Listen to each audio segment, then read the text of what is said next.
നമസ്കാരം.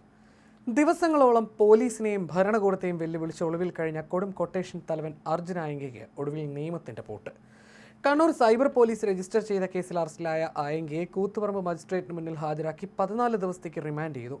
ഇയാളെ കടുത്ത സുരക്ഷയിൽ തലശ്ശേരി സ്പെഷ്യൽ സബ് ജയിലിലേക്ക് മാറ്റിയിരിക്കുകയാണ്. അതേസമയം കോടതിയിൽ ഹാജരാക്കിയപ്പോൾ അർജുൻ ആയങ്കിക്കായി അഭിഭാഷകൻ ജാമ്യാപേക്ഷ നൽകിയില്ലെന്ന വിവരമാണ് പുറത്തുവരുന്നത്. സംസ്ഥാന വ്യാപകമായി ഇയാൾക്ക് ജാമ്യം ലഭിക്കാനുള്ള സാധ്യത കുറവാണെന്ന വിലയിരുത്തലിലാണ് ഈ നീക്കം. മറ്റ് ജില്ലകളിൽ നിന്നുള്ള പോലീസും ഇയാളെ കസ്റ്റഡിയിൽ വാങ്ങാൻ രംഗത്തെത്തിയിട്ടുണ്ട്. ആഭ്യന്തരമന്ത്രി രമേശ് ചെന്നിത്തലയെ ഫോണിലൂടെയും സോഷ്യൽ മീഡിയയിലൂടെയും ഭീഷണിപ്പെടുത്തിയെന്ന് ആരോപിച്ച് DCC പ്രസിഡന്റ് മാർട്ടിൻ ജോർജ് നൽകിയ പരാതിയിലാണ് കണ്ണൂർ സൈബർ പോലീസ് അർജുൻ ആയങ്കിക്കെതിരെ കേസെടുത്ത് റിമാൻഡ് ചെയ്തത്. ആയങ്കിക്ക് കോടതി ജാമ്യം നൽകിയാൽ ഉടൻ തന്നെ മറ്റ് കേസുകളിൽ കസ്റ്റഡിയിലെടുക്കാൻ എറണാകുളത്ത് നിന്നുള്ള പ്രത്യേക പോലീസ് സംഘവും കണ്ണൂരിൽ തമ്പടിച്ചിരുന്നു.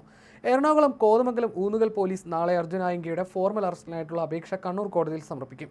ഈ അപേക്ഷ കോടതി അംഗീകരിക്കുന്നതോടെ മാത്രമേ ഊന്നുകൽ പോലീസിന് ആയങ്കിയെ കസ്റ്റഡിയിൽ വാങ്ങി കൊച്ചിയിലേക്ക് കൊണ്ടുപോകാൻ സാധിക്കൂ. ഇന്ന് തന്നെ ഇയാളെ കസ്റ്റഡിയിൽ കിട്ടുമെന്ന പ്രതീക്ഷയിലായിരുന്നു എറണാകുളം പോലീസ് സംഘം എത്തിയിരുന്നത്. ഞായറാഴ്ച പുലർച്ചെ 2:30 കണ്ണൂർ നഗരത്തിലെ താളിക്കാവിലെ അപ്പാർട്ട്മെന്റിൽ നിന്ന് അർജുൻ ആയങ്കിയെ സിറ്റി പോലീസ് സാഹസികമായി പിടികൂടുന്നത്. അഭിഭാഷകയായ ഡെലീറ്റ ടൈറ്റസിന്റെ ഫ്ളാറ്റിൽ നിന്നാണ് ഇയാൾ പിടിയിലാകുന്നത്. പോലീസ് എത്തിയതറിഞ്ഞ് അപ്പാർട്ട്മെന്റിന്റെ ജനൽ വഴി ചാടിയോടാൻ ശ്രമിച്ച ആയങ്കിയെ പോലീസ് ബലം പ്രയോഗിച്ച് വളഞ്ഞിട്ട് കീഴടക്കിയായിരുന്നു. തളിപ്പറമ്പിലെ ലോഡ്ജിൽ ഒളിവിൽ കഴിഞ്ഞിരുന്ന ആയങ്കി പോലീസ് നീക്കം മണത്തറിഞ്ഞാണ് അർദ്ധരാത്രി ഫ്ളാറ്റിലേക്ക് മാറിയത്. പയ്യന്നൂർ ഭാഗത്തേക്ക് രക്ഷപ്പെടാൻ ശ്രമിക്കുന്നതിനിടെ ഒരു ഓട്ടോറിക്ഷ ഡ്രൈവറുടെ ഫോണിൽ നിന്ന് സുഹൃത്തിനെ വിളിച്ച് കാർ വരുത്തിച്ചതാണ് ഇയാൾക്ക് വിനയായത്. ആ ഓട്ടോ ഡ്രൈവർ സമയോചിതമായി പോലീസിന് നൽകിയ വിവരമാണ് നാടകീയമായ അറസ്റ്റിലേക്ക് വഴി തുറന്നത്. അതേസമയം താൻ ആയങ്കിയെ ഒളിപ്പിച്ചതല്ലെന്നും ഞായറാഴ്ച രാവിലെ കോടതിയിൽ കീഴടങ്ങാൻ എത്തിയതാണെന്നുമാണ് അഭിഭാഷകയുടെ അവകാശവാദം. പോലീസിനെയും ആഭ്യന്തര വകുപ്പിനെയും നിരന്തരം വെല്ലുവിളിച്ച ക്രിമിനലിനെ പിടികൂടാനായത് പോലീസിനും സർക്കാരിനും വലിയ നേട്ടമായി. ഇത് ഗുണ്ടകളുടെ നാടല്ല, കേരളമാണെന്ന് ആഭ്യന്തരമന്ത്രി തന്നെ മുൻപ് മുന്നറിയിപ്പ് നൽകിയിരുന്നു.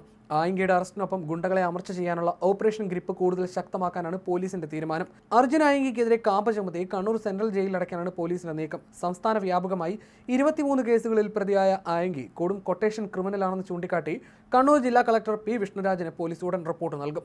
കണ്ണൂരിലെ വളപട്ടണം പോലീസ് സ്റ്റേഷനിൽ മാത്രം ആയങ്കിക്കെതിരെ 12 ഗുരുതര കേസുകളാണുള്ളത്. 2 വധശ്രമ കേസുകൾ, മാരകായുധങ്ങൾ ഉപയോഗിച്ച് ആക്രമിക്കൽ, തട്ടിക്കൊണ്ടുപോകൽ, ഗൂഢാലോചന തുടങ്ങി അതീവ ഗുരുതരമായ വകുപ്പുകളാണ് നിലവിലുള്ളത്. 2014 മുതൽ സജീവമായി കുറ്റകൃത്യങ്ങളിൽ ഏർപ്പെടുന്ന വ്യക്തിയാണെന്നും ഭൂരിഭാഗം കേസുകളിലും കുറ്റപത്രം സമർപ്പിച്ചിട്ടുണ്ടെന്നും പോലീസ് വ്യക്തമാക്കുന്നു. സാങ്കേതിക വിദ്യയുടെ മറവിൽ പോലീസിനെ വെല്ലുവിളിക്കാൻ ശ്രമിച്ച ആയങ്കി ഓവർ സ്മാർട്ടാകാൻ നോക്കുകയായിരുന്നുവെന്ന് ക്രമസമാധാന ചുമതലയുള്ള ADGP P. വിജയൻ IPS തുറന്നടിച്ചിരുന്നു. കുറ്റവാളികളെക്കാൾ സ്മാർട്ടായ പോലീസാണ് കേരളത്തിലുള്ളത്. റീൽസുകളിലൂടെയും സോഷ്യൽ മീഡിയ മാസ് ഡയലോഗുകളിലൂടെയും വീരവാദം മുഴക്കുന്ന ഇത്തരം റീൽസ് ഗുണ്ടകളെ പൂർണ്ണമായും നിലയ്ക്ക് നിർത്തുമെന്നും ഒരു ക്രിമിനലിനും നിയമത്തെ വെല്ലുവിളിക്കാൻ അനുവാദം നൽകില്ലെന്നും ADGP മുന്നറിയിപ്പ് നൽകി. ഇതിനിടെ അർജുൻ ആയങ്കിയുടെ ഇളയ സഹോദരൻ അജയ് ആയങ്കി ജാമ്യത്തിൽ വിട്ടയച്ചിരുന്നു. 2 പേരുടെ ആൾ ജാമ്യത്തിലാണ് അജയ്യെ വിട്ടയച്ചത്. ജാമ്യം നിൽക്കാൻ ആദ്യം എത്തിയത് ഒരു ഗുണ്ടാ നേതാവാണെന്നുള്ള റിപ്പോർട്ടുകൾ പുറത്തു വന്നിരുന്നു. ഇയാളുടെ ക്രിമിനൽ പശ്ചാത്തലം പോലീസ് പരിശോധിക്കുന്നതിലേക്ക് നീങ്ങിയതോടെ മറ്റൊരു സഹോദരനായ അഖിലെത്തി 2ാം ജാമ്യക്കാരനാകുകയായിരുന്നു.